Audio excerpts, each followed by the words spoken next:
For instance, two people who are not married, they have different last names, buy a property together. One of them dies, and the other one wants to sell the property, thinking, hey, this is my property. I now have the right to sell it. Unfortunately, when you own property together, each entity has equal rights to it. Sometimes you'll notice it's called tenants in common, and you can spell out different percentages where you go and say, I have 75%, this person has 25%, or whatever it might be. Just because there's two people on title means that they both have equal rights to that property unless percentages are determined.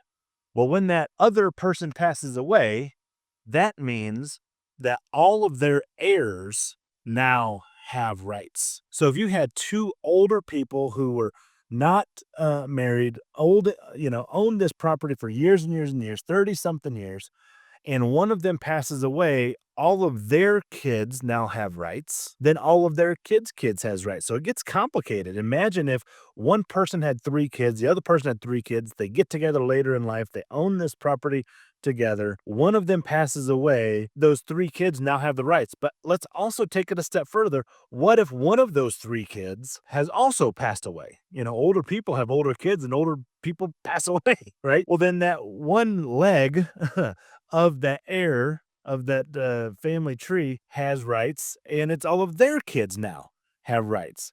And so what happens that blows up deals and just makes them such a dread is when you have older people who've passed away, their kids have passed away. Now we're dealing with the kids of the kids, and they all want to have a little piece of this transaction. And it doesn't seem fair that the two people who bought the house together, lived there for a long time, though they weren't married, still acted like they were married. And now all of these people, all these quote inheritance, are now hoping to get a piece of the action. That can kind of strain some things. The best way to kind of avoid these circumstances is before someone passes away, deed it into that other person's name, or even better, put it into a trust. That trust is then, has the title of the trust, has the beneficiaries of the trust, the people who are recipients of it. The trustee is then instructed on how to maintain this trust. They're super simple. They're easy to put together. Throw a property into a trust. If you're older, throw that property into a trust.